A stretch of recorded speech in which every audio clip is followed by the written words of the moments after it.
So, And we are live with Peter Heck from BossCon Group.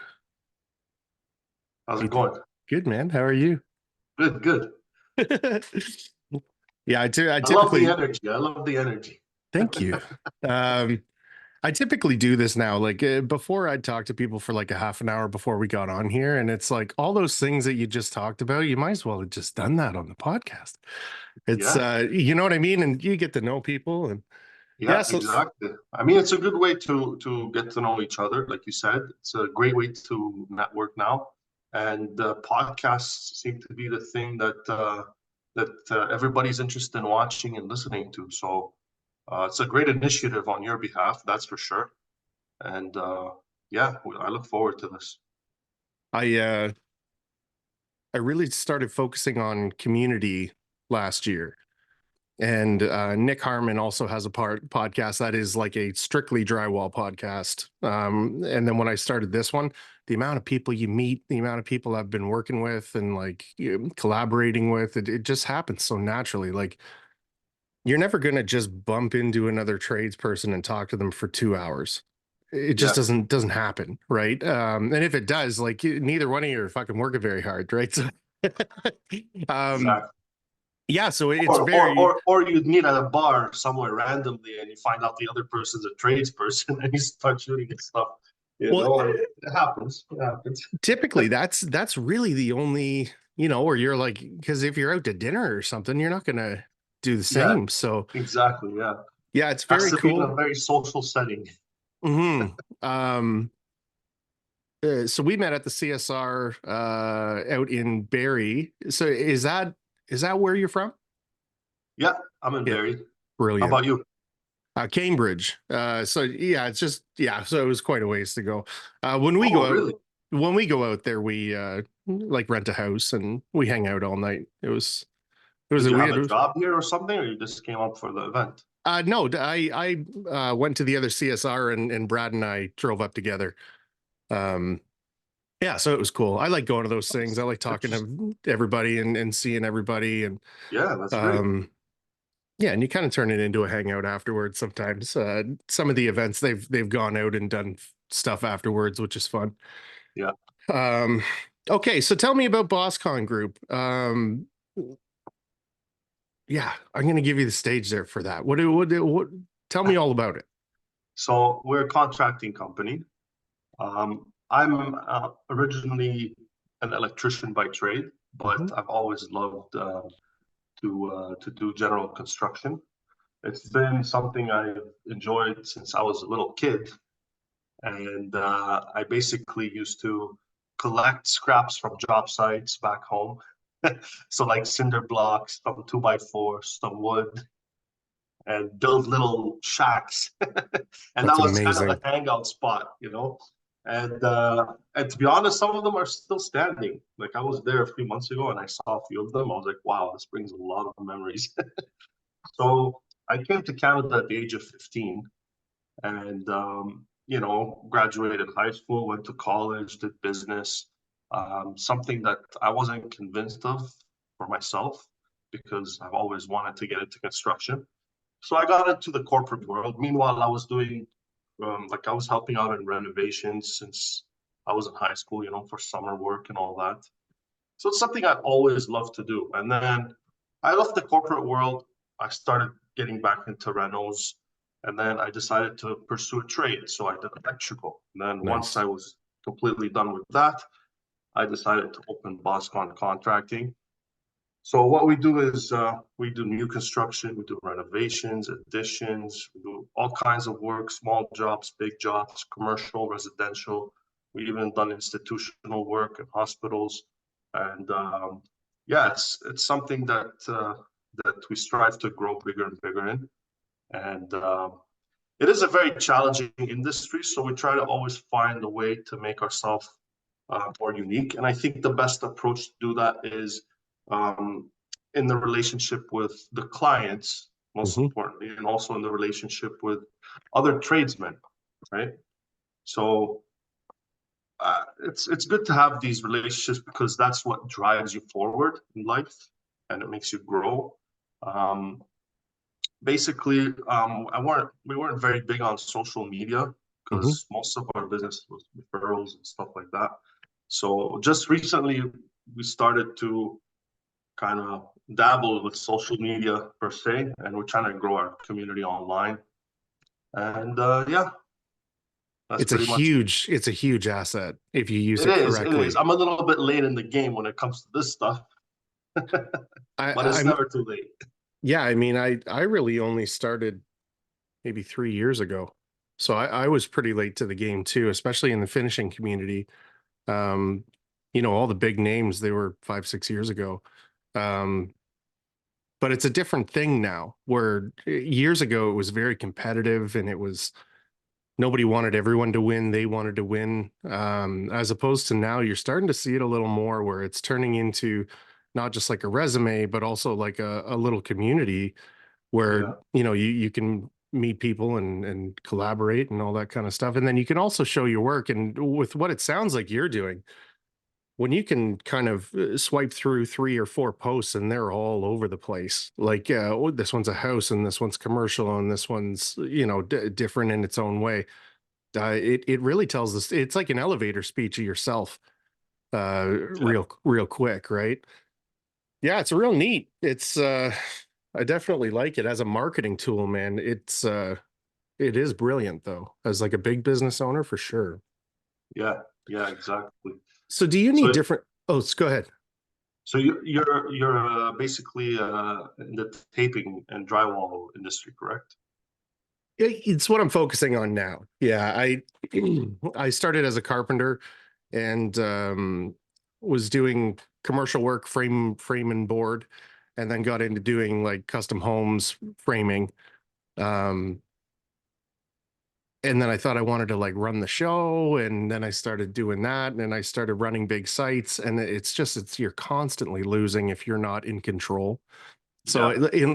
unless you're sitting in your seat where like you are in full control of the whole thing, you can still lose for somebody else's problem. And I Mhm. hated it. So when this took off, um, I do a lot of work with Columbia. I do a lot of work with CSR.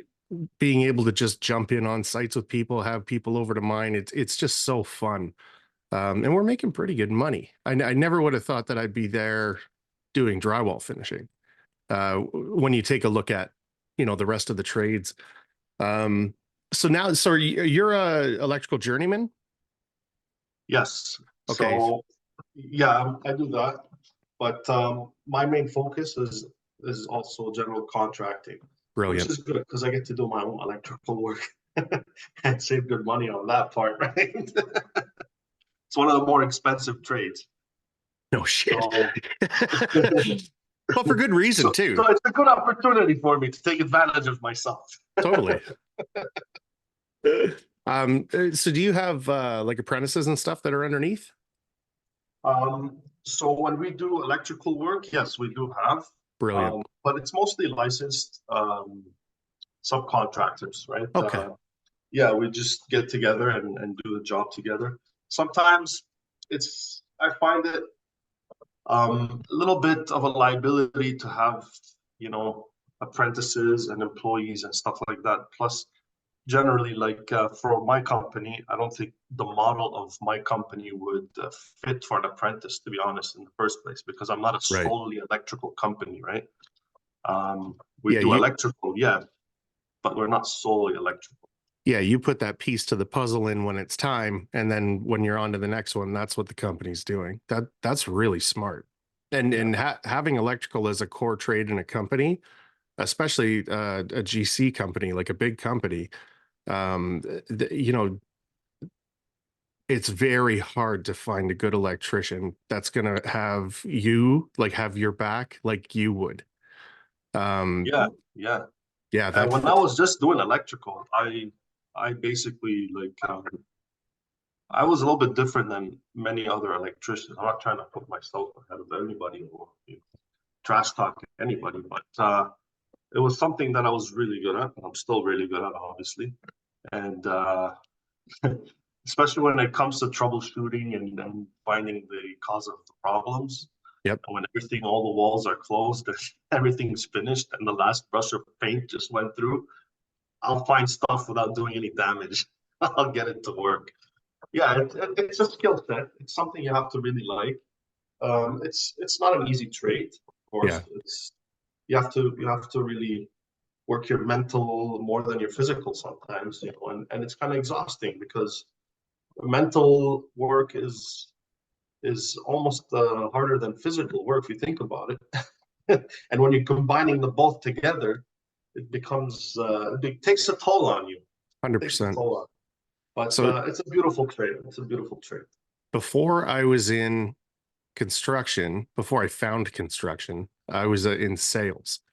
And I got to the point where I was running a sales team, and it was like you weren't doing anything physical, but you were fucking exhausted at the end of the day. That I say that any day of the week, that being mentally exhausted is far worse than being physically, because I can go to bed. Absolutely. You know, Absolutely. I can eat a good meal and get a good sleep, but when you wake up late and you're still, you know, Yeah. it's Yeah. like, yeah, it's no good. Because I was in the exact same position as you. Yeah, That I was in sales before I got into construction.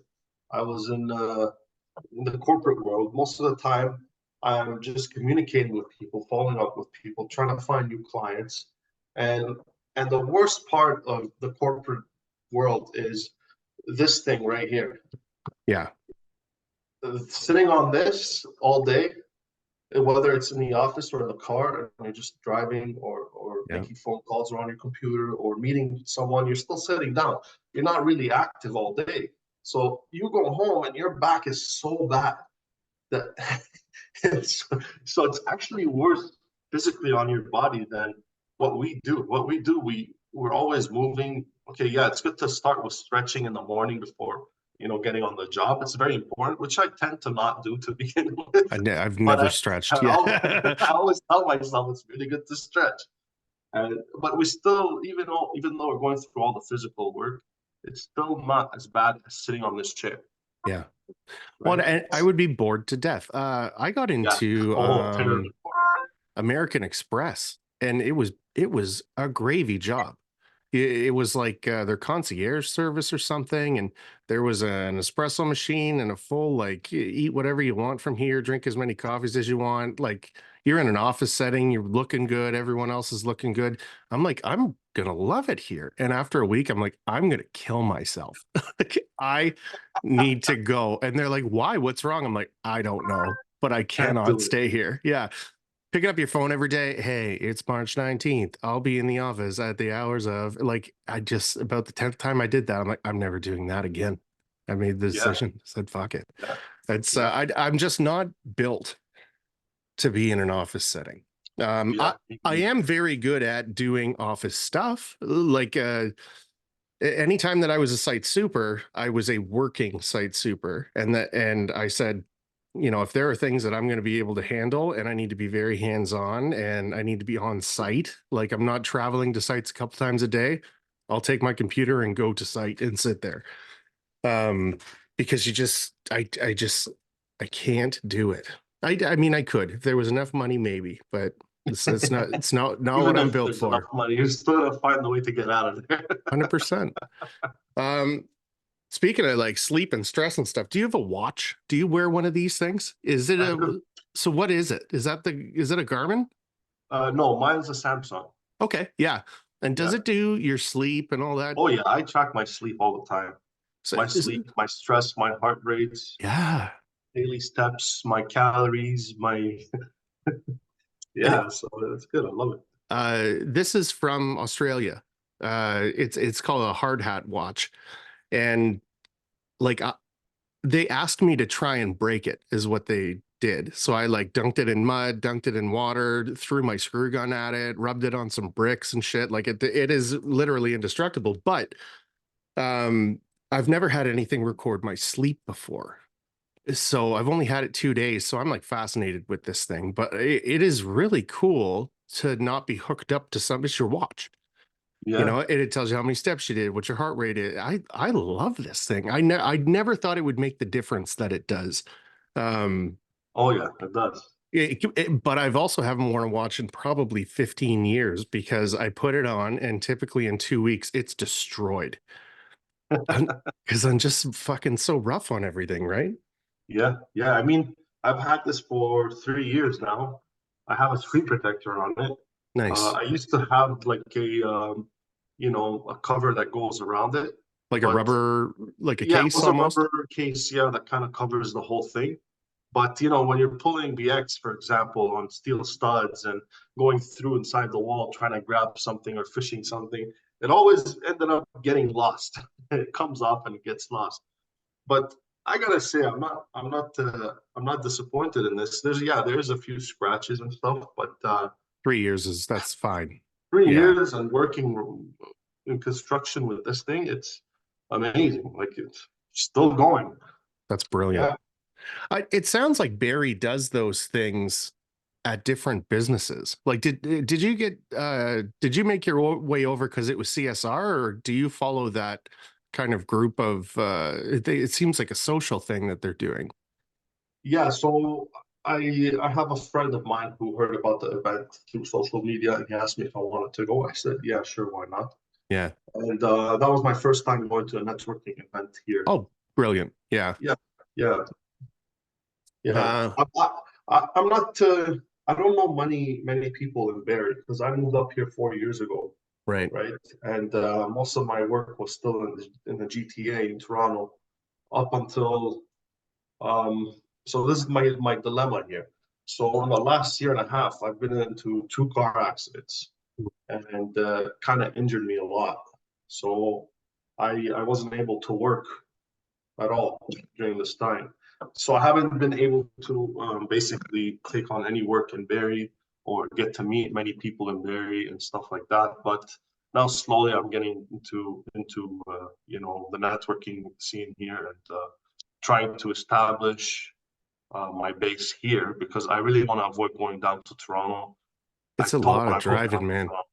Yeah. Look, from here to Toronto, it's not so bad. It'll take me 45 minutes. I was getting to the core of downtown Toronto in 55 minutes. But the Okay. problem is from Toronto to Toronto, it's going to take me an hour and a half. Yeah. It's actually a longer drive in Toronto than getting to Toronto. Yeah. It's crazy, right? And let's say you want to go on a supply run, for example, in the middle of the day because you need something for the job site. You're gone for an hour, Yeah. even though it's like 8 kilometers away from where you are. You're still gone for an hour. That's a waste of time for It's a me. bag of cats down there, man. In that central area, like everybody is just so like aggressive almost. It's like a mixture of aggressive and stupid, and it's not Yeah, the right mixture. It's we did a condo refurb down to like right downtown, like just south of Bay and Front. So it was nuts. We could only get in at 8. We had to be gone by 5. Parking is done by 4, and I mean, we got out there at like 3:55, went into a store to get like a pop or something. And when we came out, we were already starting to get hooked up by a tow truck. yeah, So yeah, we were like, holy shit, we're done at 4:30 now. Or whatever. 4 o'clock, we're in the car moving forward. yeah, But so it takes me about an hour to get from where I am to hour 15 maybe to that downtown. But to get from site onto the highway took me an hour one day. It yeah, took 45 minutes to go 300 yeah. meters. I was like, what Exactly. the fuck It's is going on? it's crazy. Yeah. Yeah, So like you it's said, parking is hard. There's lots of restrictions. Every time I go down there after not going for a long time, I go down there. I find like roads with reduced lanes now. I'm like, why? There's more cars than anything. What are you trying to establish here? yeah. Like you're creating more traffic. You're not solving it. And then you go down Allen Road, and it's like you're stuck on traffic. You want to exit Lawrence Eglinton, and you're in traffic for like 40 minutes before you Yeah. even exit.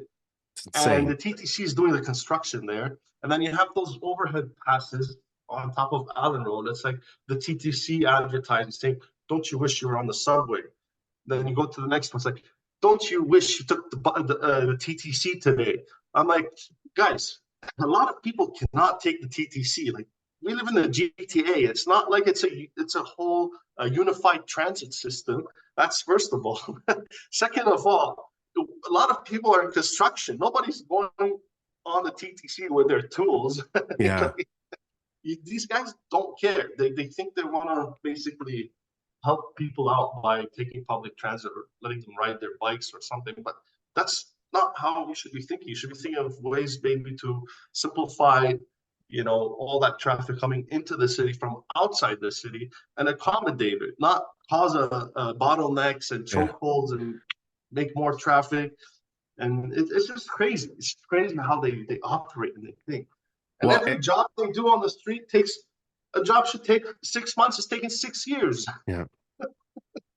If you take a look down there, there's like 10 buildings going up and they're big buildings. Where are all these people going to park and live? And how the hell are you going to get anywhere? Like you're still ramming people into that city. It's just insane. Um, Yeah. I don't But know if that's the you, thing, though. They're not planning it properly. Yeah, they're throwing up 80-story buildings there. How much underground parking are you gonna go? And 10, then, 10 floors down? No. Like, what? but their mentality is this: people who live in Toronto don't need vehicles. Everything is around, right? If they need a vehicle, they don't have to buy one. They can just go to those rent one for the day or something that's parked outside the building. But that's how they think. Yeah. But everybody's situation is different. You don't know that person that's living there if he's gonna need to drive every day. Maybe he lives downtown but doesn't work downtown. You know what I mean? Yeah, it's nuts. Um, Around the corner from the CSR in Barrie, there's like two subdivisions going up. Yeah, yeah. There's a It's great. lot of holes being dug in the ground out there. That's a good sign, man. Yeah, it's booming. Like in the last 4 years I've been here, the amount of subdivisions coming up is insane. It's insane. Are you And I, did I I feel like the housing market here did not get affected by the whole interest rate crisis. Like when prices were going down in Durham region, in Toronto, in York region, in what's it called, Peel region. Mhm. Here, I feel like prices didn't go down as much. The only difference was the houses sat on the market for a couple of months, but they still ended up getting sold. But Right. now I see a for sale sign go up in my neighborhood around, and it's only up for like maximum 2 weeks, and it's being Yeah. bought. It's just crazy market here. Barrie is a beautiful place, right? You got the lake, you got the hills, kind of. You're close to cottage country. You're close to downtown. You can get on the GO train, and you're downtown in an hour and a half. It makes more sense than living downtown. Yeah. When they did the grand opening, they had like a big like a festival thing, like an event. And I was like, I'll get an Airbnb up here. It was on like a Friday or something. And as I'm going through the Airbnbs, like Wasaga Beach is like 20 minutes up the road. Mhm. And I was like, I'm not staying in fucking Barrie. I'm gonna get a cottage. And I ended up spending all of Saturday and some of Sunday, and then I came home. And I got a tattoo because I don't remember how long I had been going every day up until then, but it was like weeks. So I just kind of like went to the beach and spent the day there. And I was like, okay, this is crazy. Like if I was that close to that living in Barrie, it's like a Yeah, different world, man. When you get it's out to that strip in Wasaga. yeah, yeah. Even here, like there's little beaches everywhere. Yeah, Uh, and the best part is it's most of them are for residents only. nice. So if you're a resident here, you get to go there. It's not rammed by people from outside of Barrie, from the city coming up doing picnics and stuff. That's more downtown. But Hmm. there's always those smaller beach areas where it's just for residents. So you go there, it's peaceful. You have lots of room. You can set up your base there without any issue. And no, it's beautiful. I love it. It's a beautiful place. Yeah, man, doing the beach correctly would be like going, like you're saying, bringing like a barbecue or some shit and some big tents. Stay out of the sun, you know. Um, so do you get into subdivision work, like doing what you're doing, or are you trying to like you're doing customs and doing commercial I do work? more Like, customs. yeah, I've done like subdivision stuff, but It's I very don't hack like and it. slash. Yeah, I Yeah. don't like the quality of work that they expect and the speed that is. I go into a lot of those new homes that they're doing now. There's not a single straight wall. Oh, they're trash. They're Like trash. we're talking not half an inch to an inch, you know. We're going from an inch to 4 inches. Yeah. Like, That's to me, that's it's unacceptable, right? And when I got into finishing full time, that was my plan. I was like, you know what, maybe I'll start doing some of these subdivisions and I'll get fast. And then as I got talking to people, they were like, all you're going to do there is create bad habits. And for what? You're not going to love your work. When I walk away from some of my sites, I'm like, we knocked that out of the park. You're never going to have that doing uh like cookie cutter houses or yeah, townhouses or things like that. Yeah, that's impressive, man. If I could get a team in place, I'd like to do what you're doing, where you take on a full project, see it front to back, you're in charge of it all. You got trades that you trust, that you understand everyone's pricing, so it's easy to quote. You don't have to send it out to a million people, their ballpark. um it's just hard to get a team together to do that kind of stuff. very hard. That's one of the most challenging things that I have faced. And it's not just to work with someone, you need to trust them. That's the most important thing, Yeah. right? Because yeah, they are their own company, but if you're the contractor, they're representing you and they're Hmm. representing your quality of work, right? And to find the people who you can feel comfortable with doing the work is one of the hardest things you can do. And then it's not just the combination of that, it's also the combination of the relationship you'll have with them, the communication you'll have with them. If you're in a pickle, are they going to help you get out of it? Because, that's one Yeah. thing I would expect from somebody I've been working with and giving business to for a very long time. And I would do the same for them, Hmm. right? So it's kind of like a family, and you go there, you have your whole family on the job, just getting it done. And Yeah. everybody's on the same page with everybody. The electrician and the plumber and the HVAC are not, fighting for space or, Hmm. you got to organize everything. Yeah. You got to know when to bring in the trade, how to structure the job, right? A lot of people don't know how to structure a job. And as an electrician, I used to go to some job sites and I go on like, guys, I can't start. I'm going to start doing pipes. I'm going to start running wire. Then the plumber's going to come. Then the HVAC's going to come. I have to come last. Hmm. It's mechanical and then electrical, That's right. right? What's the point of me doing? No, no, no. Start. No, I'm not going to start. It doesn't make sense because guess what? If the HVAC guy comes and I have to move my stuff, I'm back charging you. Yeah. Once We we hear the used word back charge, okay, Whoa, okay. whoa. We used to call that. The material's not free, labor's not free. Well, and I never understood that.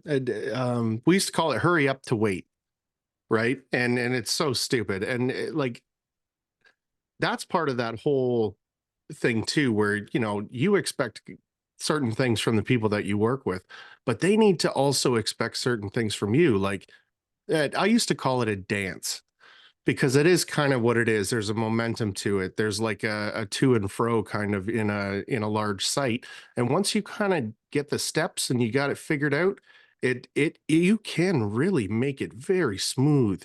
And am I going to get a day ahead by ramming two guys in on his last day and his first day? Fuck that. Chances And are you're going to prolong it. you are, because the guy's got a sour taste in his mouth. He's going to be here for another 2 weeks. Why did you do that? And and they think they're helping, but it's sabotage, right? Yeah, it affects Um, the morale. It also affects the morale of the job. Like every trade who goes in, he dislikes the site condition. He's not going to put his best into it, no. right? And you can't sabotage that, right? You have to be very look. The good thing about the business world that I learned from is managerial skills, structural Hmm. skills, communication, following up, all these things. They truly did help me with a few assets in this trade, Yeah. right? And I don't ever regret getting into it because I learned a lot, but I brought that with me Yeah. into this world.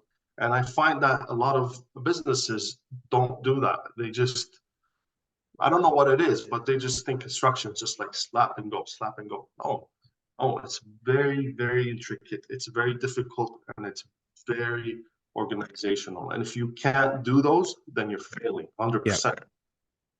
I've said a couple of times on here now, in the next couple of years, there's going to be no gray area. There's going to be, this is the bare minimum crap price that you get for doing crap work. And then Mhm. there's going to be no gray area. And this is where the professionals are. And, you know, this is what they get paid. And if you want a professional that's going to do everything top notch, you got to pay for it, man. Exactly. Right. And if Exactly. you don't, go somewhere else and let me know how it goes. And I'll hear from you next time. Like, it's just the way that it is. These guys doing townhouses, like some of them are going in at 35 cents a foot or something like that. And Yeah. the site that we just finished is almost 10 times that. Cause it's like, fuck it. Yeah. Like, I know. It's and crazy. they couldn't have done the scale of work to the quality that's there. They couldn't Absolutely have. not. Get in, Absolutely not. And those are the same rush. guys that are getting the 35 cents a foot on the weekend. They're charging 60 cents a foot and still doing shitty work Yeah. and not, not appreciating and not giving quality to this trade and giving it a bad taste in people's mouth. And I And feel like there's a lot of things that are ruining our trade. Like during COVID, it was so bad. Okay, like the market was so busy at the time because everybody wanted to do work that you had people sprouting out of nowhere as a construction company, yep. and then they go collect deposits, and you'll never hear from them ever again. So now everywhere I go, people are more cautious in dealing with a contractor because they've had a bad experience or they've heard of a bad experience.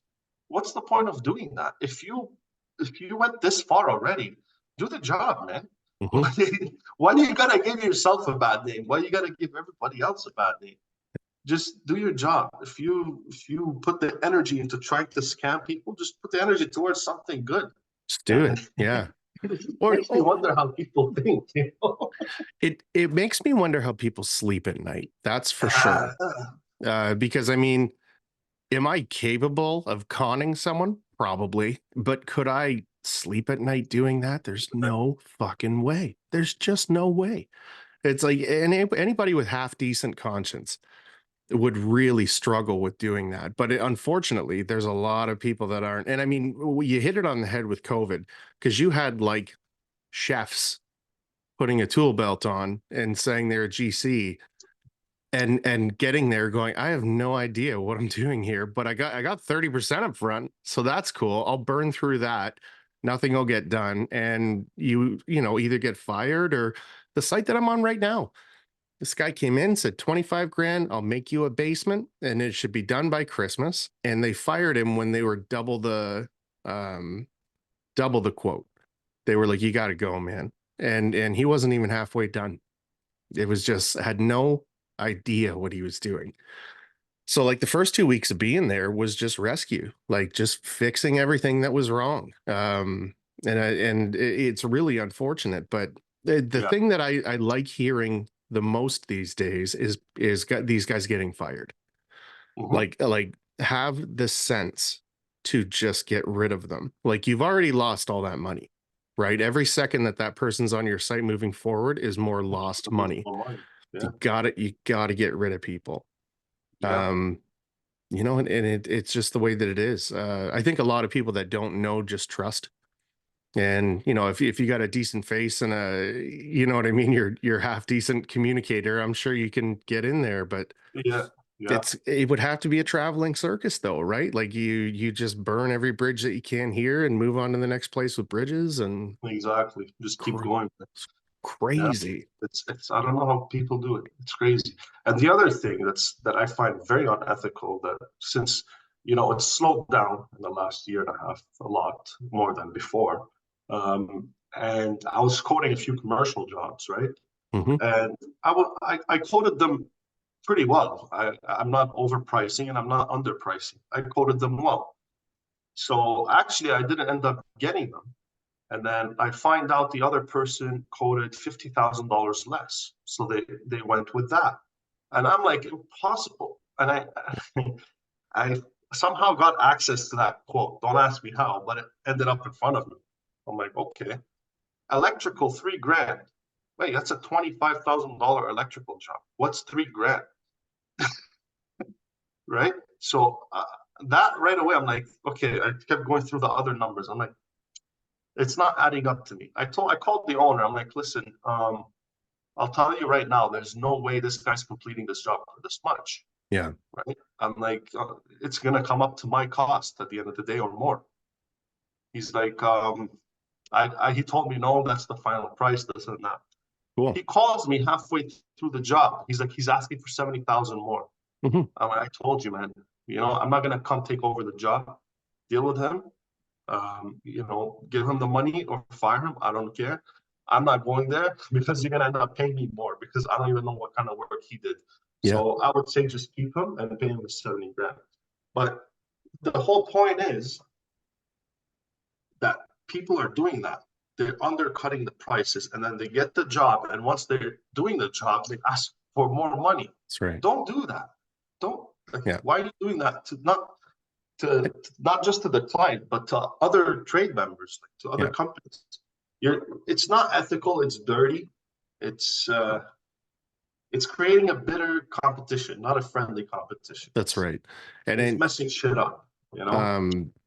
I always said when I was in the commercial side of things, running sites, the lowest bid either doesn't know what he's doing or he has forgotten something. He has missed something, because to get to the bottom, you've got a couple of guys trying to do things cheap, but somebody's overlooking something. That's why they're at the bottom.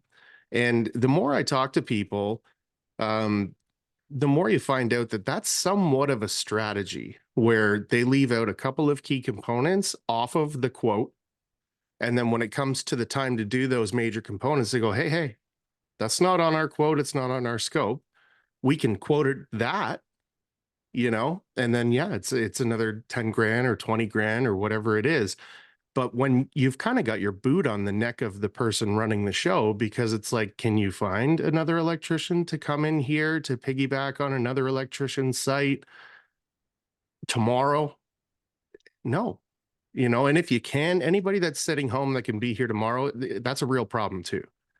Right. So it's, I think some of it is poor management, but I also think some of it is strategy, where they're doing that on purpose. And it is a strategy, but it's a dirty strategy. It's a dirty way to play the game. It's not ethical. You can't do that. You're scheming your way through basically at this point. You're lying. You're not honest. And even if you include everything on the quote and that's on the scope of work on the drawings and you quoted everything, but you undermine the quotes or you underprice your quotes, and then you tell the client, oh yeah, material went up.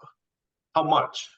70 grand. What are you, we're revamping the kitchen here. It's like Forex, the whole day it's just changing up and down. Jesus. So where do you see yourself going the next couple of years here? Like, you got a kind of a 5-year growth plan, or what are you thinking? I do. So basically I wanna basically in the next 5 years make my business grow in this area. It's gonna take time, I know, because there's a lot of players here and I'm new here, so it's gonna be challenging, but I think it will happen with time. Growth wise, how much more can I grow? I don't want to take over more than I can handle at the end of the day. Right? I'd like to keep things simple per se. And as long as I'm always busy and, obviously making money and keeping people happy and, building beautiful things, then that's all I really care about. The best thing for me is at the end of the job, when I see the look on the client's face and the happiness, sometimes tears of joy, sometimes, they give me hugs and they thank you. And You know, for me, that's the best part, and it's the most satisfying part of my whole career. And it's even funny because when I'm building a house in Toronto, I had the inspector there from the city doing the final, and the clients were there because it was after occupancy. So he saw how friendly they were with me, you know, how we had a relationship. So he comes up, he's like, "Are you guys like related or something?" I'm like, "No, they're just my clients." They're like, "No, he's just our contractor, you know." Yeah. Like I've never seen a contractor and a client this close together. I said, "Oh, that's what we do." I mean, it comes down to any service though. Like I love going to my barber. You know, does a great job every time. It's consistent. It's a nice guy, right? Like it's the same kind of thing. When you see your clients, they should have a big smile on their face, right? And Yeah, it's like, I'm happy to see you today. And yeah, that's how the relationship is. I couldn't imagine ducking people's phone calls and doing all that other kind of crap. Like I think in the next couple of years, I'm starting to inch my way into this market of like quality where you know we're not overly concerned what it costs. It has to be perfect. We want it perfect. Just quote that. And you know sometimes you don't get those, and sometimes the better guy gets those because when you're in that kind of a tier of market, it's there are guys that have been doing it 30 years, that are there. um but I mean that's kind of that gap that we were talking about before. You establish yourself, you knock it out of the park, and you know, like you said, your clients that love you. When construction talk comes up, 100% they talk about you. 100%. yeah, And you know, one day they talk about you to the right person, and it's you know, as the sites grow and grow and the quality grows and grows, it's kind of the way to do it. It's now in your situation, it's you know you're in a new place. You really kind of have to reestablish yourself all over again. exactly, exactly. Yeah. Especially that I have been a little bit off the game due Hmm. to what happened to me as well. So I feel like it's a struggle because it's like I'm starting from scratch, right? Yep. And even though I still have my clientele and I still get those referrals and all that, but I want to focus here. You know, Yep. that's my plan. That's my goal. I don't want to go down there anymore. Um, but for my clients, I will. You know, if they really want me to, I will. I have no problem. Totally. But in order to grow here, it's like yeah, like you said, it is like starting from scratch. I have to have a new game plan. I have to have a new strategy. I have to build on marketing and recognition, right? Getting more involved in the community, stuff like that. So this is kind of my 5 year term goal, I guess, if you can call it that. So anything from here a little bit south and more north, I'm okay with. I don't mind traveling 2 hours north. At least I know there's no traffic. It's a Exactly. beautiful drive, nice scenery. You know, it's not like a concrete jungle. We enjoy nature. Um, and yeah, it's beautiful. So I don't mind going 2 hours north, west, east from here. Doesn't matter. But yeah, Basically that's my away from 5 year Toronto. trip. Yeah, as long as it's not Toronto. Yeah, I mean, Yeah. how far north is Muskoka? Is that it's probably 3 hours north. No, it's about 2 hours. Yeah, okay. No, Um, an hour and a half, 2 hours. y- Depends where in Muskoka. yeah, it's um a friend of mine's dad has a cottage in Lake of Bays, and this was, I guess, 2 years ago now.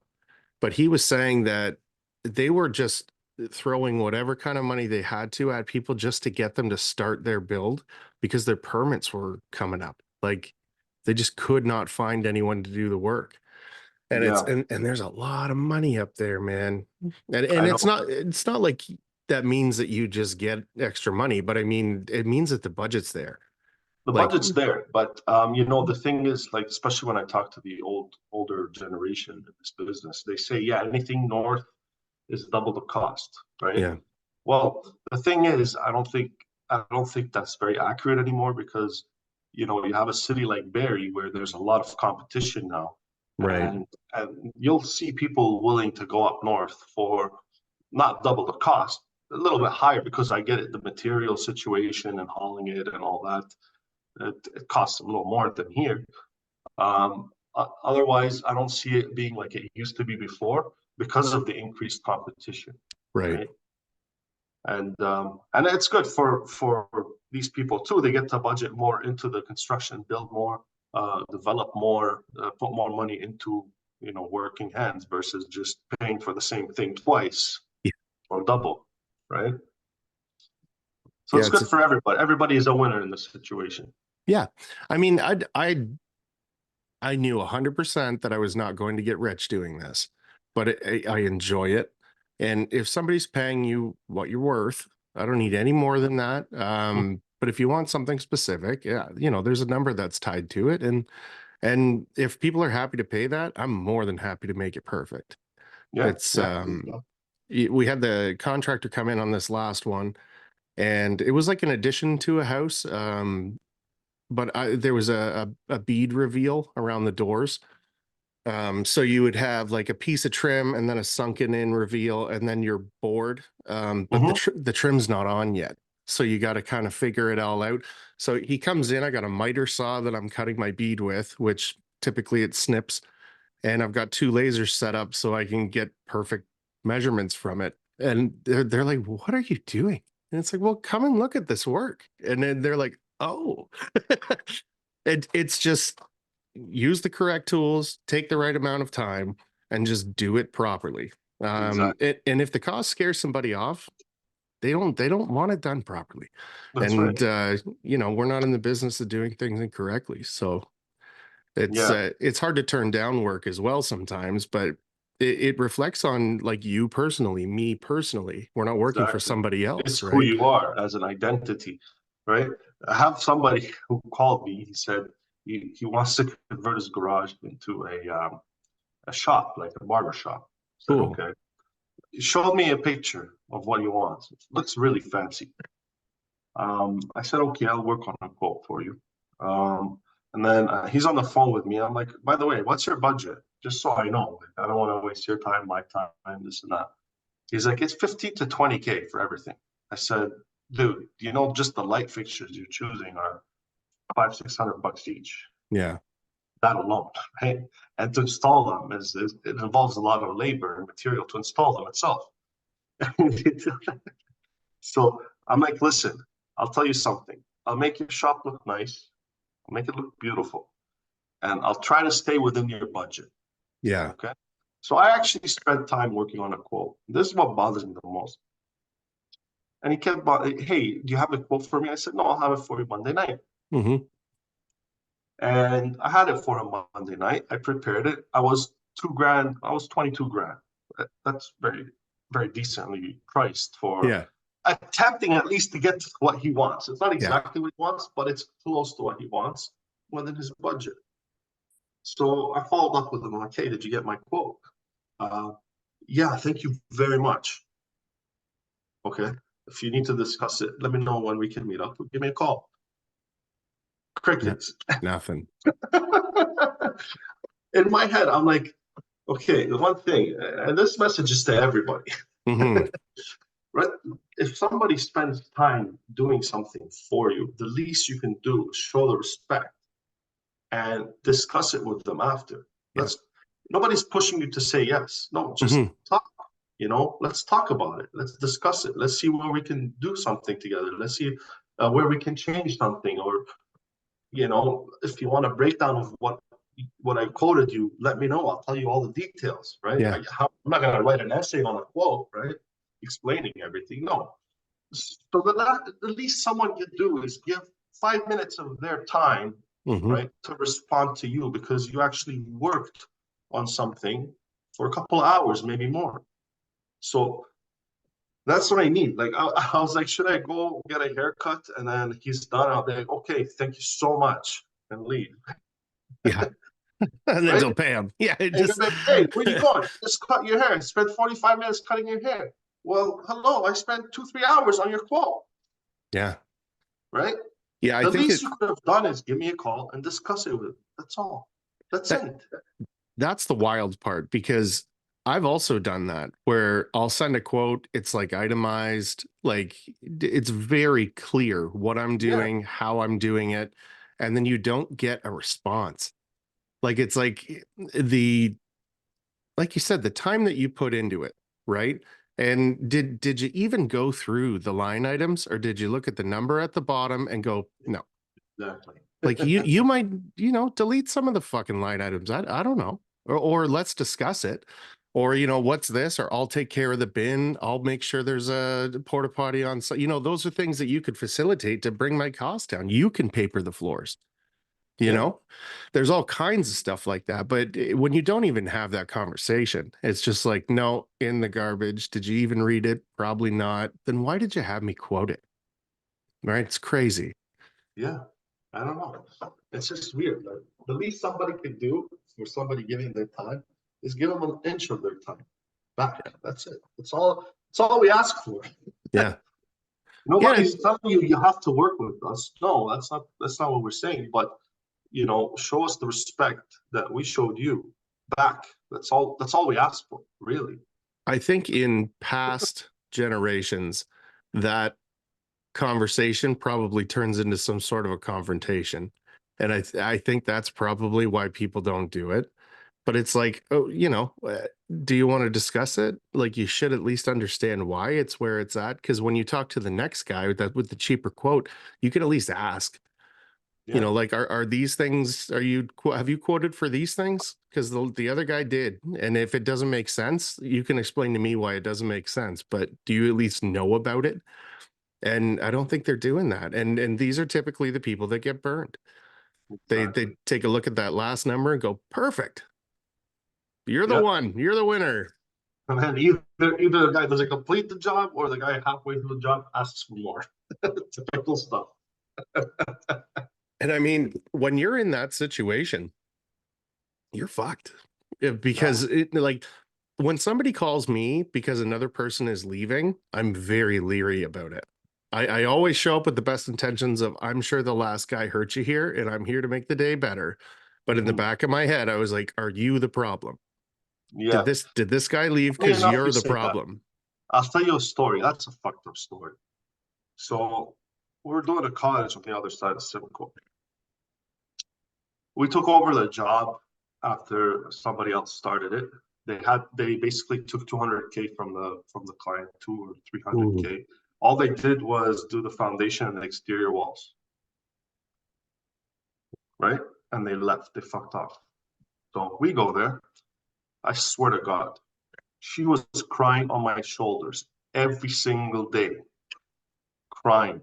My lawyer is not doing anything about it. She's giving me a hard time. I'm paying so much fees. He can't go after the guy. Nobody's helping me. Please help me. This and that. Guess what happened? She screwed me yeah, big time. it's crazy.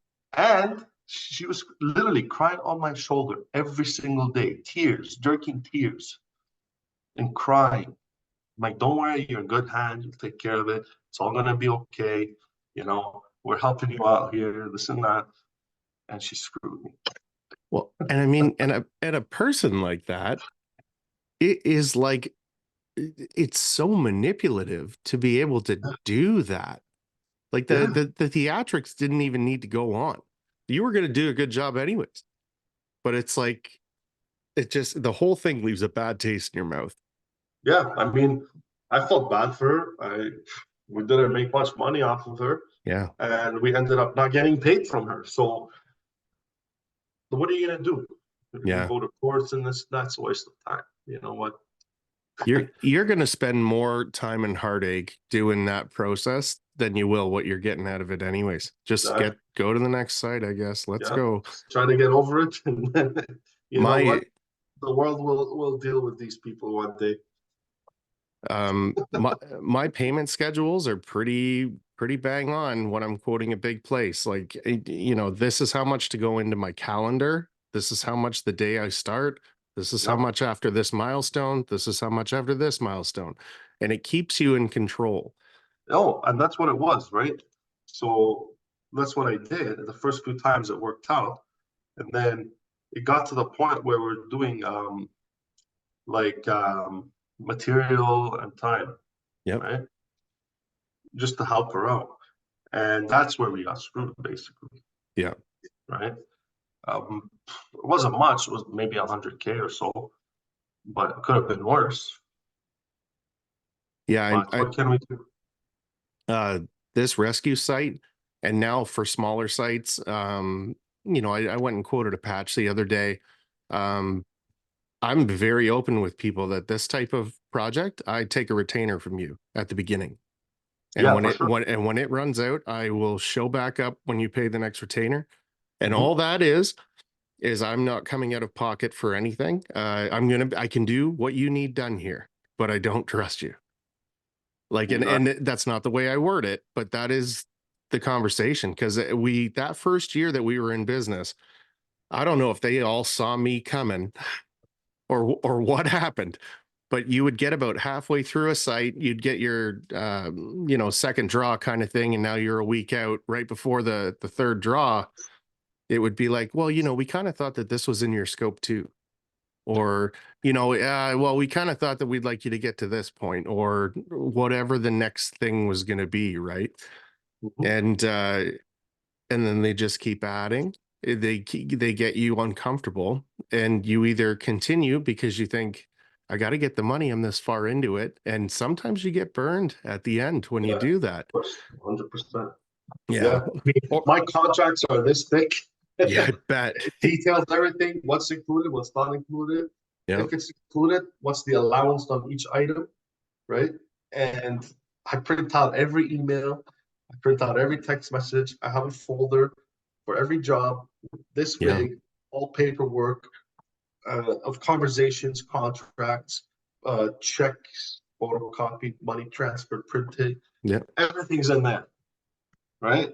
There's no way anybody can come to me and say, "Hey, this is something we did." This no. Yeah. Everything is discussed and it's in here. If it's not discussed, it's because we never calculated it Yeah. and it was never in the plan. So if you would like to discuss it, sure, no problem. We can do that right now. Yeah.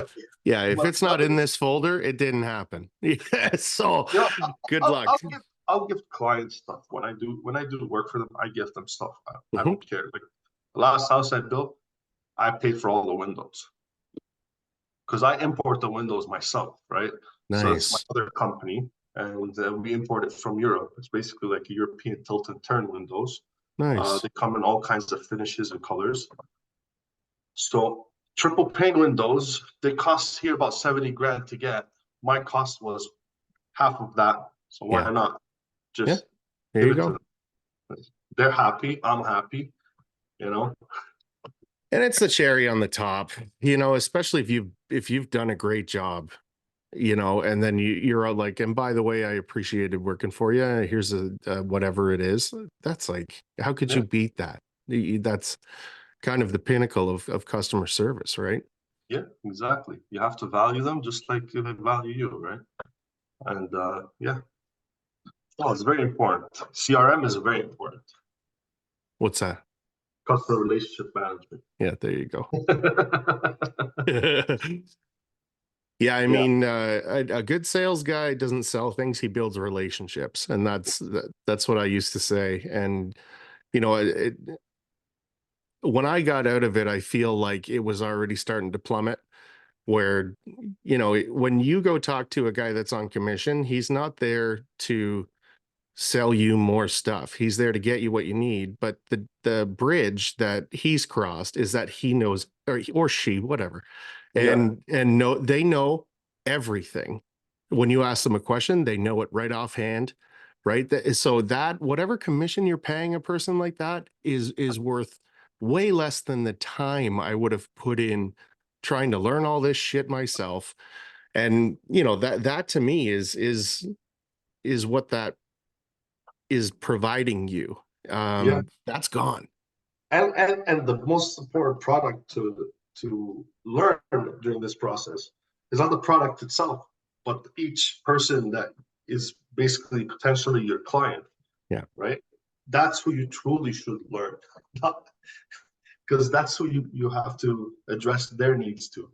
right? That's how you end up selling, right? You got to find what they need. Yeah. After you build a relationship, you get to know them more, and then you know what their needs are, and that's how you can basically sell them, Hmm. right? So um, the most thing you should learn is not just the product, but the client themselves. Yeah, that relationship building is a huge thing. And I think it's overlooked by a lot of people where they're Yeah. like, this is just the money pit. Well, it's not, right? This is and I also think that's why people don't get upsells on things like, Trimtex is a great company. All the corners in your house don't have to be 90 degrees. There's a dozen different ways that we can make that look, but nobody's talking about it. Do you want to paint your walls or do you want to do fresco harmony, right? It's like a Venetian finish. Well, behind me is fresco. But if you don't talk about it, people don't even know it exists. Right. So if you're talking to someone and you're realizing that they're not like more artsy, but like just you could tell that they've got a vibe that I like my shit to be a little different, tell them about it. Any good tradesman out there knows all the cool stuff that's happening right now in their trade, and the customers don't. No, they It, don't. Yeah. unless you got a friend that's a designer or something, they're just not going to get it. Yeah. So, There's lots of products out there. And I find in Canada specifically, because I've been abroad, I've seen different markets. In Canada specifically, it's very rare to have people who actually like to spend on decorating and designing. mhm, It's a very small percentage, right? So you have a lot of interior designers who graduate, and it's very hard for them to get into their market, and they end up working at furniture stores or yeah, something like that because it's so competitive. There's a lot of interior designers now, but there's not a lot of interior design work, right? It's a yeah, very small market. It's a very niche market.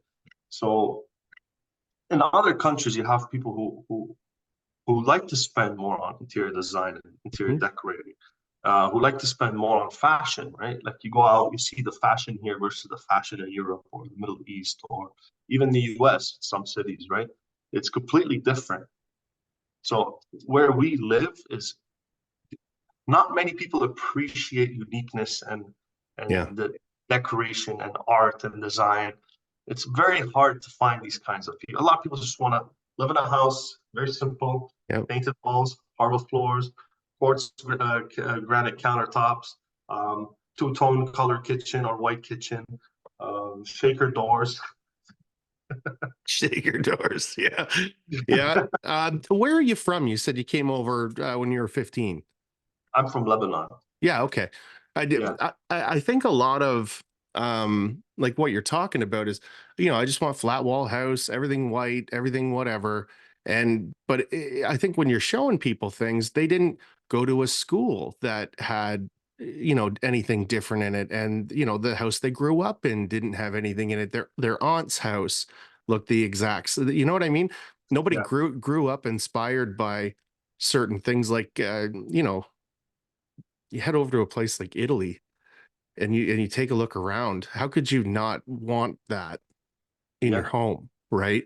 But some people they just never seen it. They've never like spent a day yeah, looking at nice stuff like that. It's just we don't yeah. need it. I mean, go to a furniture store, try Yeah, to find something nice. I, we had we were looking for a dining room table, okay, and we had such a hard time to find one. We couldn't. yeah. We couldn't. At the end of the day, we went to Ashley's and we settled for the nicest one we saw. And thank God it didn't come through because there was always delays. They're Yeah. saying, "Oh, it'll be another 2 months. It'll be another 2 months." I'm like, you know what? Canceled it. Cancel the Don't table. worry about it. So my friend does micro cement, right? So I'm like, Oh yeah. listen, man, you're doing a micro cement table for me. Yeah. So I bought the legs, I gave him the dimensions. Here you go. A Uh, beautiful table. a custom carpenter that I've done work with in the past has done like custom tables. Just so you give me a drawing, right? And then I'll give you a Yeah, drawing of what I think you mean, and expose Douglas fir or whatever you want to do. There's guys out there doing crazy metal tables. yeah, Um, I get tied into some of these groups on Instagram, and every once in a while something will come through that's crazy. The other day it was like a giant octopus on the bottom of the table, and on the top of the table was glass, and just it's like crest of its head and two little tentacle up downs. And I was like, who the fuck thought about this? But Yeah, it's like how would you not want something that unique in your house though too, right? Like if you had like exactly. a entertaining room or something like that, what do you have an IKEA fucking table in here for? We're playing poker on. This is nuts. Yeah. Uh yeah, for sure. So how far into this do you get? Do you have a designer that you work with or Yeah. do you So if, okay, actually, my wife is an architect, but she brilliant. came to Canada about 4 years ago, 5 years ago. But she has to go back and redo her degree here. She's great. She's an amazing designer as well. But she has to go back to university and do these things. But she's very artsy, very talented. She helps me out a lot when it comes to stuff like this. But unfortunately, on paper, she's not legit. So I have to work with other designers. And if the need be, yeah, I work with them. So basically, how I advertise my business model is I'm a one-stop shop from A to Z, right? Beautiful. I can provide anything, and I take away the stress and the headaches from you. All you Hmm. got to do is just have fun, tell me what you want, select what you want, enjoy that process. I'll take care of the rest, Yeah. right? So I kind of make that my business model, right? Even on my website, that's what we say. And yeah, so whatever I need to work with a designer, I'll work. I have a couple of them that I like to deal with. Aside from that, I'm waiting for my wife to get her Yeah. stuff. That'll be very, very helpful for the business. And yeah, that's pretty much it. I do have access to like different finishing materials from abroad, Right. um, even furniture from abroad. But if you want stuff like that, you got to be willing to pay for it. But you're getting something very unique. You know what I mean? And you find that, man, people want, they got an idea what they want Yeah, their bathroom to look like, or the pedestal, or, whatever, yeah, archways, or like you said, furniture, you're outside. Like, what's your landscaping looking like? Are you going to put a pergola in here? Like, you want a pond? Like, and yeah, I mean, if you're not asking those questions, somebody else in a few years, they're going to be looking out that kitchen window at their backyard that's got nothing in it, and they're going to pay somebody else to come and do it. You might as well at least discuss it. But that's typically what I find designers do best is, wouldn't this be cool? hmm, And they show stuff. My favorite designer to do custom carpentry for, she has a vet sheet, and it's for the customer. What are you looking for? What is your budget? Where do you live? There's, it's not crazy, but yeah, are we even going to talk? Because exactly. that's realistic, man. Somebody says they want to bring a designer in. Do you have any idea what that costs? No. And to what extent do you need? Because if somebody's going to hold your hand the whole step of the way, or if somebody's going to send you a couple of this and that, like that's vastly different. Yeah, there So is. it's I like that though. Working with designers and like having a big plan, um, it just makes the whole thing easier. And It does. Yeah, nobody's gonna pay that kind of money and then start being cheap with the trades. It just doesn't happen. yeah, Um, exactly. And the th- nice thing about working with a designer is she already has all the material handy from the beginning, right, even down to the light fixture.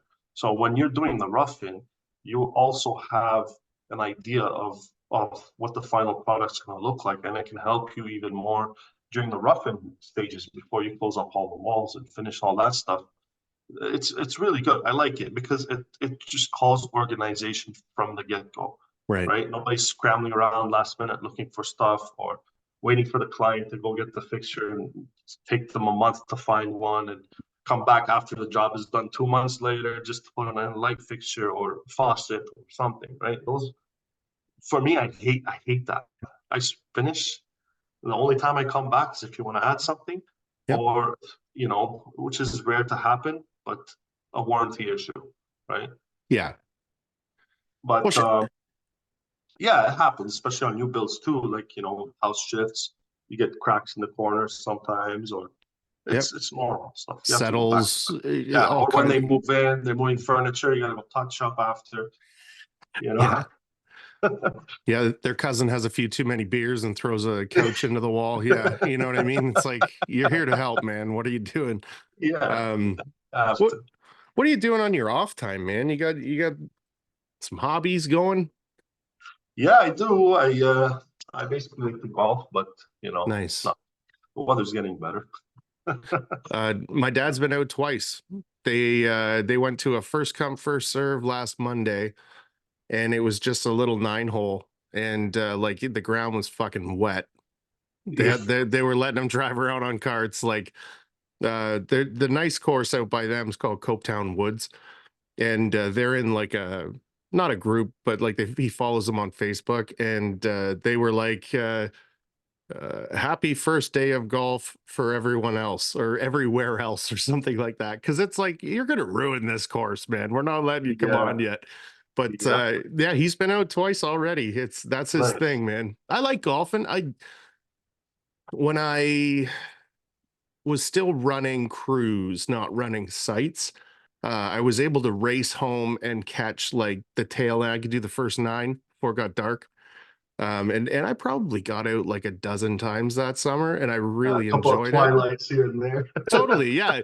And we would get to the third hole and you could still see the pin, and then we would, closest to the pin buys the first beer, that kind of shit. Yeah. And you leave your Hey, golf ball I there. like golf. You know why? Because it's the only sport where you can have a glass of scotch and have a cigar. Yeah. Yeah, my tail gets wagging, I think, more for the fact that I'm gonna smoke a couple cigars while I'm on the I love my course. cigar. Me too, man. Yeah, every once in a while I find myself in a situation where I could just like have a cigar, and I'm like, oh, that's a great idea. Yeah, We went down to Vegas last year for Intex, and we went down to like old Vegas. Have you been to Vegas? I Yeah, have. yeah, Yeah, yeah. I figured you had. The old Vegas has that like dome over it, and it's like a big screen, and it is a shit show compared to like the classiness of the Strip. yeah. And we're walking around, people are smoking. I'm like, I gotta go find a cigar, and I like ran around, and it was amazing. But it's one of those things that there's just nowhere to really do it. Um, Socially, where people aren't like, why are you smoking a cigar here? Because I don't Yeah. like, pretty much the biggest dimension that I can get, I'll get. They'll call them like a 3-hour cigar or whatever they call them. I Have you tried blast. an Alec Bradley Texas Ranchero? uh I don't know, but Alec Bradley It's it this thick and it's this long. That's a so 5 hour cigar. it wasn't Alec Bradley, and I don't remember what the name of it was, but I do a podcast sometimes with my buddy Neil in his house, and he's a big whiskey scotch guy, and we'll sit in his basement smoking cigars and do a podcast, and they're like, this is a 5 hour or 4 hour cigar, and I'm like through it in an hour. I put him back, dude. I love him. I love him a Hey, lot. sometimes I like to inhale them too. Me too. Let's be Yeah. real. I wake up the next day and I'm like, Yeah, a little wow. bit thick on the throat, but it's okay. Yeah. Yeah. And Hey, I, the best that, part about my trip to Lebanon a couple of months ago is, okay, so I love when I go out and I want to have a drink. I would love to have a cigar, but same. it's so hard to do that here. In Lebanon, you go anywhere, to the bars, to the restaurants, cafes, wherever, clubs, doesn't matter. You can smoke indoors, and everybody's smoking a cigar. Yeah. Everybody, even the women, they're smoking like the small cigarellos. Cigarellos. Yeah. Yeah, it's like everybody's smoking cigars, and you're like, I'm in heaven here, just chilling, listening to the music, eating good food, drinking my Hmm. scotch, and smoking my cigar. And to get a bottle of scotch in a restaurant, it costs you $100. Wow. Bottle. you can hardly get a decent bottle of scotch here from the LCBO for $100. Exactly. Yeah. Exactly. Yeah. Yeah, I think one of the things about cigars that I really like is you would not light a big cigar if you had anything to do, Yeah. right? It's like I know until this is done, I'm sitting here and I'm Yeah. gonna You're just enjoy chilling, it.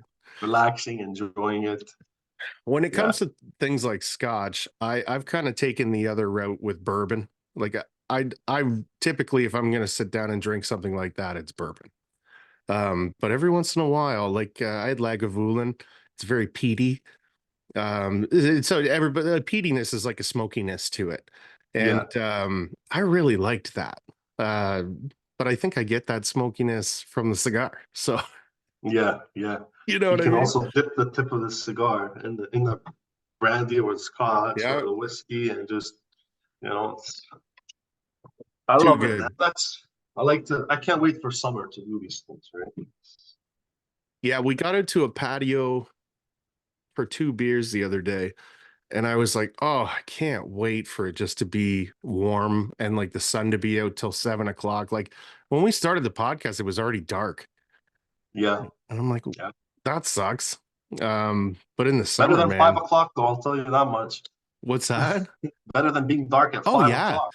Yeah. Yeah, that's you really can't beat the summer, man. It's Yeah. I kind of miss framing houses in the summer where you got a wicked tan, you've been outside all day, you feel great because you're energized by that sun, you know. You do any Yeah. boat? Sometimes come home with a heat stroke. Yeah, It's happened a couple of times. I'm no guilty of shit. it. Yeah, I used to have a cooler with cooler packs and stuff, and I would leave like a cloth in there, you know, and just cool it down, throw it in my helmet. But Yeah. it's you would see these guys like, "Did you drink any water today?" They're like, "No, I'm good." And then by Wednesday, they're at home because it's like I cooked my brain. Yeah, no shit. Like, what are you doing? Um, you get into boating or anything like that, or No, yeah, no. same. It just I, seems like a money pit. yeah, but I have a future plan for that, you know. I'm close to the lake, so I have to have one It's kind of eventually. why I ask. Yeah, Yeah, no, for sure. I love jet skiing too. I've never gone. And a couple of times I've been like, if I could rent a jet ski this weekend, I totally would. You should. You But should. I don't know if there's a place reputable enough to do it. Like, are they doing the maintenance on it? You know, can I trust myself not to drive the shit out of this thing too? I mean, look, if they're renting it out, that means they're regulated. They have to. Or Right, else, right. you know, they have liabilities at the end of the day and they can destroy their business, right? Somebody told So, me that about rental cars. They swap them over every year or whatever. yeah, every couple of years they get rid of them and they buy new ones. So But back, you can abuse rental cars because it's like, okay, mechanical damage is not your problem. So yes. a lot of people abuse rental cars. You'd be surprised. And that's kind of the reason that I bring it up because, you know, if I'm in a rental car, I'm driving the shit out of it. Like I'm going to have a good time in that rental car. Yeah. And somebody was talking about purchasing these off cars. And I was like, why would you do that? You got everybody doing whatever they want. And they said with the lawsuits and like the fear of ruining your name, they're the highest maintained vehicles on the road, like other than like big trucks and Mhm. that kind of stuff. But I still never would. But I mean, Yeah, I would never buy a car, like a used car that was a rental previously because yeah, you don't know what you're going to encounter. no. People go over bumps like 100 kilometers an hour on these things. Oh, man. Go Yeah, through potholes and I they don't mean, care. when I'm renting a car, like when I'm traveling and stuff, and they're like, For $5 a day, you could bring this back in pieces." I'm like, okay, I'll I'll, take it. yeah, I'll take it, and I'm not being careful with your fucking car now. Like, not that I do stupid shit, but I mean, I'm not worried about it, right? I'll punch it if I want to. Last time I went down to Illinois, I flew into Chicago and got an Audi and had that as the runaround car. And it is like a rocket ship compared to the truck. Handles fantastic. It was a lot of fun. You do much traveling? I like to. I like to travel for sure. Hmm. I've been a few places myself. Yeah, a couple of European countries, Mexico, Cuba, US, Middle East. Yeah, I'm, that's it for now, I think. yeah, I haven't been to Cuba, and I don't know why. Well, I've done Dominican and Jamaica and Mexico, but I don't know why I haven't been to Cuba yet. It's not super expensive compared to everywhere else. No, it's not. And I heard a lot of bad things about Cuba. I paid that time, it was I think 1,400 a person. It's pretty That good. was about 4 years ago. It Hmm. was in Holguin. The area is called Holguin. And the water and the beach there's like Cuba has the most beautiful beaches in the world, I think. Hmm. Like, compared to all the other Caribbean countries, I think Cuba is number one for their beaches. And I heard a lot of bad stuff about the food there and whatnot, but the resort I was at actually had decent food. It wasn't bad. Like, we were surprised, right? Because we always hear bad things about the food there. But it was okay. I didn't have any complaints. I love going to Mexico. I like to go to the Pacific side, like Yeah. Puerto Vallarta and Mazatlan and stuff. I always go out of the resort. It's very safe. People are nice, nice restaurants, nice bars, very touristic, lots of excursions, nice scenery, nice nature, go on hikes, friendly people. Nobody's out there to rob you or harm you or anything. Like, the way I see it is, if you get yourself in trouble, you're looking for trouble, Yeah, right? it's your energy That's that does that's that the kind of only shit, way you're man. gonna end up getting in problems, right? Because some people get too drunk, they do drugs, they go crazy, they start bad mouthing some of the locals or causing problems, and you don't know how crazy they are down there, right? Like, Yeah. there's no rules like here, you never know what's gonna happen. Yeah. So you can end up in trouble. But the And only trouble you ended up in is because of yourself. that's right. Yeah, it's almost shocking sometimes where the way that people will act when they're on vacation and at a resort, they're there to make you throw up every day and go to sleep because if you miss dinner, they just made another $50 off you or Yeah, something, right? Like, and so act as stupid as you want there.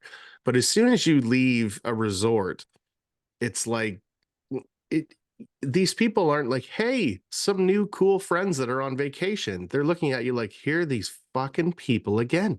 yeah, Like, and it's every day for them, right? It's not like a exactly. fun thing, right? Yeah, I imagine that the locals get pretty tired of your shit pretty quick, right? It's Yeah, if you respect their home, they'll respect ah, you, right? yeah. That's how it is. Everywhere you go, you're gonna end up, if you disrespect someone's home, they're gonna end up taking care of you, you know? Well, and that's everywhere, man. That's here too, Exactly, right? everywhere.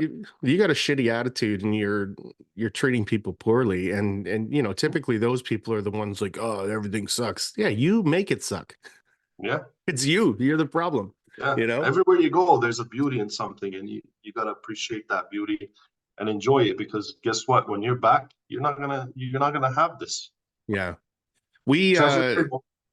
my cousin goes down to they're tied into like a deal, and they get like discounts and stuff at the nicer places and whatever, and like typically 10 of Like them. timeshares, kind of. That's kind of what it sounds like to me.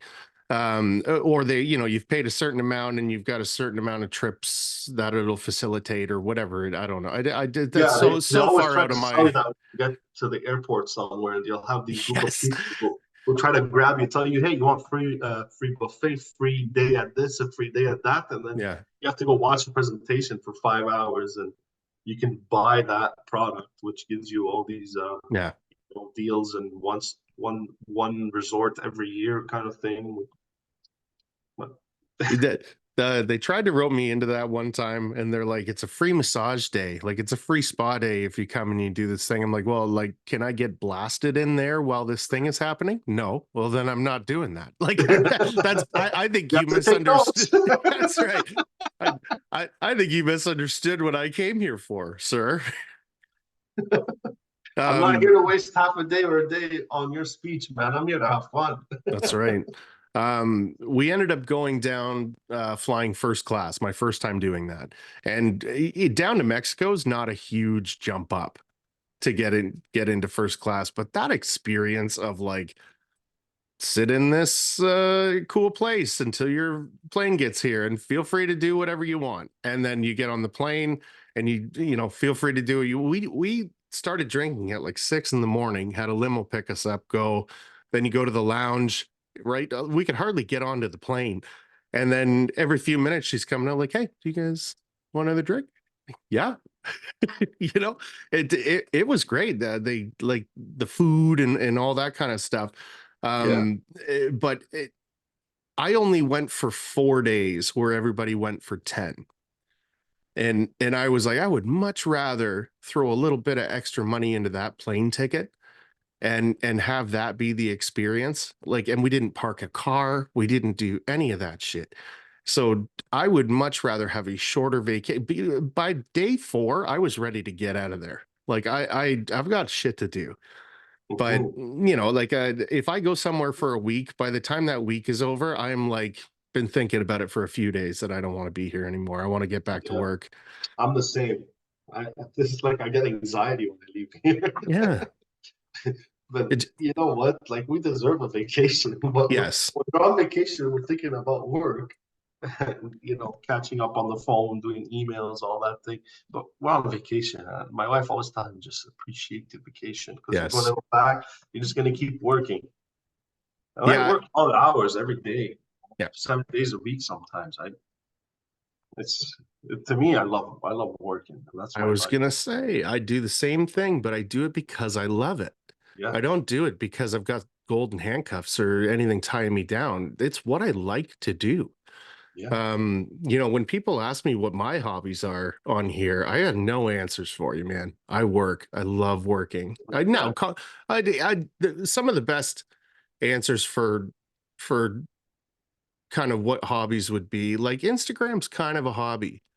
You know, I put quite a bit of time into it. I enjoy it. Like it can kind of be classified as one. It makes me feel better that there's something. I yeah. Yeah, this week we're getting back to the gym on Monday. We started a group chat.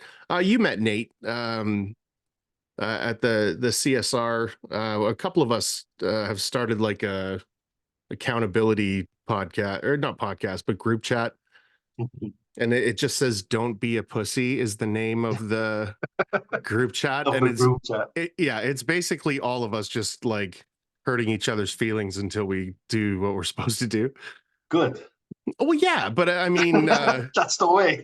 I am excited for that now because it's like when it's just for me, it feels selfish, right? Where it's like I know you could be doing something else, right? So Yeah. now I'm excited to get back to it though. It's I was in phenomenal shape at one point and then got into a like a real bad car accident and it just put it You right too, eh? right to bed, man. So yeah, I got written off. My car got written off in stop and go traffic. Like, so I don't know what this lady was doing, but we're stop and go traffic in Hamilton as you're going up the hill. Mhm. And just like she was in my back seat. I was just like, what is going on?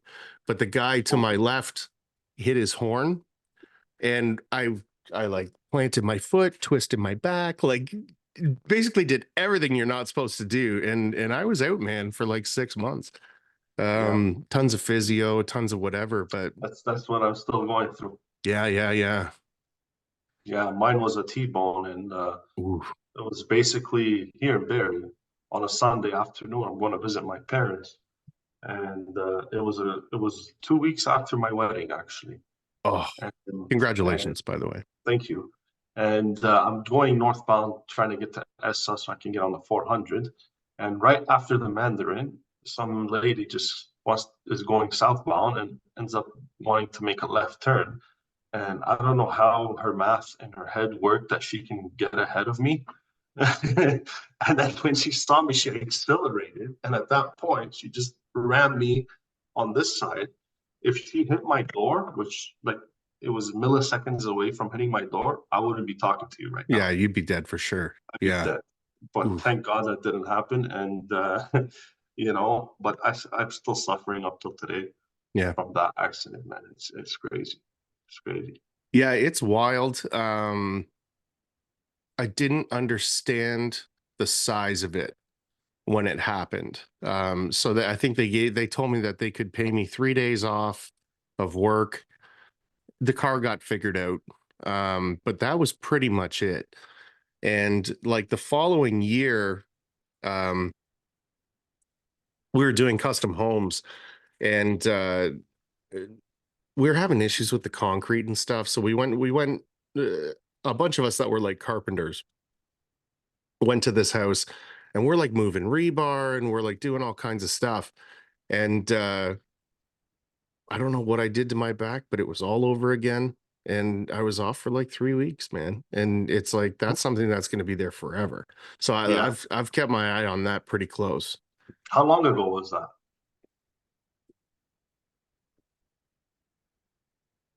6 years or something now. And I Yeah, mean, it's still now. If I take too much time off, and then I get back at it, it's I've yeah, got to you feel keep it. I've got to keep going, man. But I'm super good at my stretching, hot colds. Like I'm good at all that stuff now, right? If I'm rusty in the morning, I can, you take your half an hour, figure it all out, and you're on your way. But yeah, it's scary shit though, man. When you're like, I might not work again. This is Yeah, crazy. yeah, it's the scariest thing ever. Like, I'm a workaholic, man. Yeah. Take work away from me, you're fucking destroying, you're killing. That's what you're doing. And That sense of purpose, you know? yeah, Yeah, it's important. And I think a lot of the people that are upset and like not living the dream, it's because of that. They got no yeah. purpose. I love working. I love taking that's the thing about our job. It's always a challenge. Like you always encounter something new, right? And in the corporate world, it's all repetitive. It's very Yeah. repetitive. In our work, we're somewhere else every couple of months or every day, or it's just something amazing, you know. And when I first got into hospitals and did electrical work there, my couple of my buddies were electricians and basically were working with me on these projects. Told me, man, you're fucking crazy. You got balls. How the fuck did you decide to do these jobs here? Yeah. Right? And a lot of companies are scared of getting into hospitals because it's a liability. I just went in and I fucking did what I had to do, man, and I did it fucking good. You Yeah. know what? It feels great. It feels amazing. But when you don't cut corners and you don't do the things where I'll make five more bucks doing it this way, that kind of crap, like you quote for what you're going to do and then you do it. Yeah, You yeah. know, it's And it's a challenge. It's you're doing something not everybody has the balls to do, yeah. especially electrical in a hospital. You flip the wrong breaker, man. Someone on life support's gone. Yeah. You know, you gotta have balls, man, to do shit like this. You gotta have balls, man. Right? So yeah, it's a beautiful adventure. It's always challenges that I love to overcome, and I always have a list of things that I want to do by a certain age, and I always Mhm. achieved it, you know. And I just want to keep striving to get better, and keep doing some new work and new challenges, and take on them and succeed in doing them, and move on to the next thing, and keep going. That's how you stay entertained, right? Because as Yeah. soon as you get bored of what you're doing, you're gonna hate what you're doing, Yeah. and you're just gonna fail at it, right? And I mean, if you hate what you're doing, stop doing it. Yeah, Like find a thing that you like doing and go do that. It might take a couple of years, man, but yeah. you'll get there where you're making enough money to live and you're doing what you like. Not enough people are doing it, man. It's crazy. Mhm. No, no, All you'd right. be surprised. So we're pushing about 2 hours ish. Yeah, Where does everybody find you? So if they want to get a hold of you for work or they want to check out your work, how do they go about doing that? they can find me on Instagram, BossCon.group. They can go on Google and type BossCon Contracting Group, and they'll basically find my page and my website. All my info's on both platforms, my email, my phone number. You can reach me through that. And yeah, we'll be more than happy to help whoever comes my way, and then hopefully we can do something together. Perfect. Well, I really appreciate having you on, man. This is a good conversation. Yeah, I had a great time, man. I want to do this again. Anytime. Hey, yeah, that I always tell people that it's an open seat, man. It's this is always a lot of fun. And the people that are listening, I think they get a lot of it when it's not what you do, it's the experience of the whole thing. People are going to listen to this episode and figure out better quoting and how to deal things. And, like Yeah, they'll pick up small things, right? yeah. I It's, mean, we did go through some good pointers that I don't think are discussed much, right? no, And that's the problem. Like these things need to be addressed. They need to be discussed, whether it's the client or another contractor, right? Uh, Nobody should be scared to talk about anything. That's that's the beauty of communication, right? You yeah. should be able to communicate what's on your mind. And I know everybody now is more sensitive these days and all that. Who cares? You Yeah. just live life, enjoy life, stop being sensitive. Talk about stuff. It helps. That's how people have always done it, you know? Well, and I think in past generations, two people wouldn't have talked like this because it's like you're my competition and you're going to steal my ideas and you're going to, but that we're getting into a different world, in the community side of things and in also like podcasts are long form conversation. Like you can't get into this kind of shit in a half an hour, right? So it's very difficult. So yeah, I love doing the podcast, man. It's nice. And Yeah, I it is. mean, you It get to is. meet guys like you. It's a good Yeah, time, man. Yeah. yeah. No, definitely. And I look forward to seeing you again and talking to you again. And whenever you're up here, just give me a call. We'll meet up. I We'll go will. for We'll a go drink for or a coffee, whatever it is. Or if the weather's nice, we'll have a couple cigars. Ooh, dude, that's happening now. Yeah, for sure. All right, everybody. Be humble, treat everyone the same, and do your fucking job.